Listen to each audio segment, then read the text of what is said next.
höldum við áfram með föstudagsþáttinn. Til mín í sófann komin fatahönnuðurinn Aníta. Velkomin. Takk fyrir. Þú ert með sýningu í Listagilinu, í Ketilhúsinu. Já. Segðu okkur aðeins frá henni. Já, ég með sýningu sem heitir Bleikur og grænn. Já. Og þar sem sagt verk sem ég hef unnið frá árunum 2014 til 2018. Og þetta sem sagt flíkur sem ég hef verið að sauma, handsauma. Og ásamt byrjunar, hvernig ég byrja að vinna það og svo ljósmyndir. Þannig að maður getur komið og kynnt sér alveg bara hvernig hugmyndin kviknar og hvað gerist svo, einhvern veginn lesa sig í gegnum þetta, eða skoða sig í gegnum þetta. Akkurat, þetta svona þróunarferlið og sjá líka bara hvernig ég byrja að skissa og svo bara eins og ég loka. Og til dæmis, þá ert þú í kjól sem að þú hannaðir og gerðir. Viltu aðeins útskýra hvað gerist fyrst? Hvað kom til þín fyrst? Í rauninni print áferðirnar sem ég vinn í rauninni allt svona, horfi ég allt á útsauminn sem í rauninni eins og byrjunar stigi, hvernig ég vinn textilina því ég náttúrulega textilhönnuður með mennt.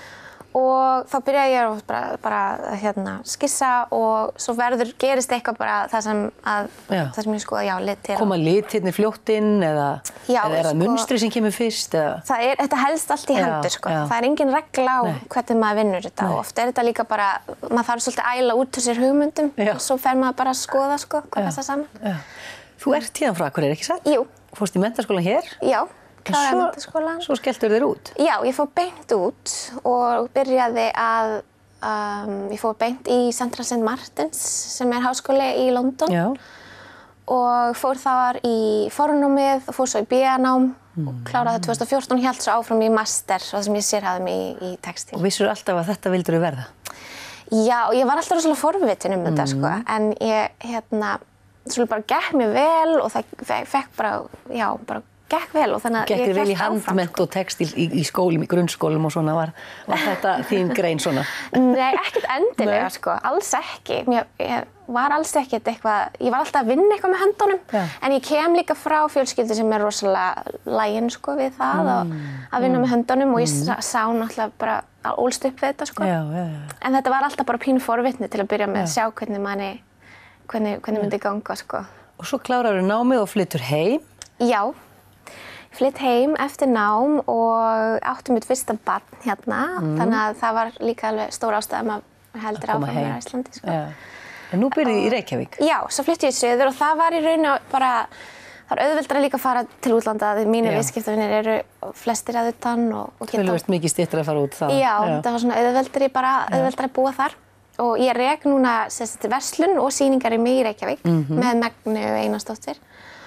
Sem er líka fatahönnur? Já, líka fatahönnur og við erum þar bara svolítið að vinna svona, við erum svo gott að vinna saman þar og vinna líka með öðrum listamönnum.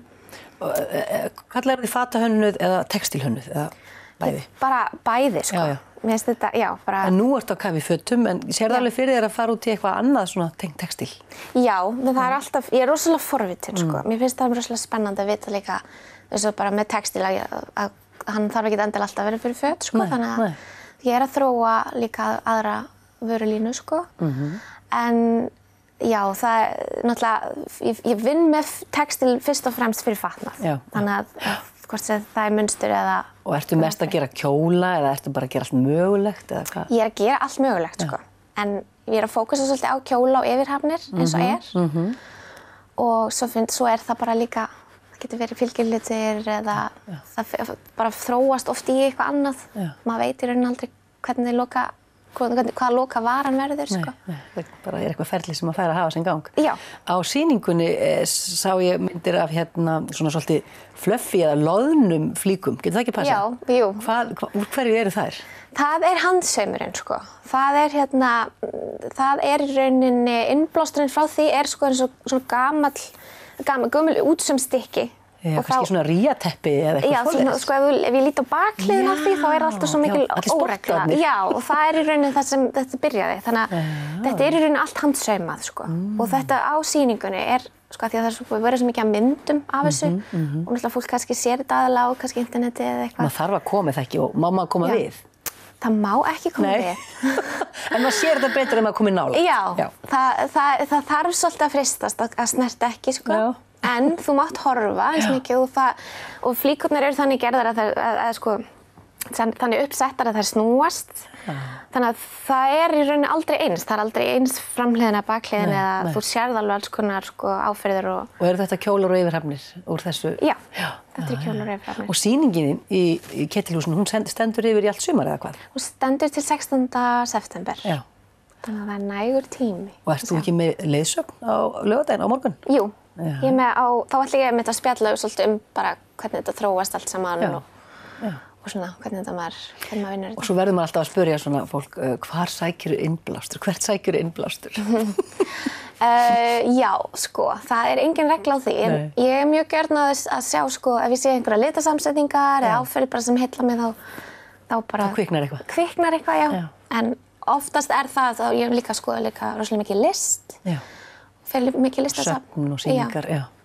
Þannig að... Frábært, það verður gaman að fylgjast með þér og bara gangið svakalega vel og takk fyrir komin í föstudagsþáttinn. Takk fyrir mig.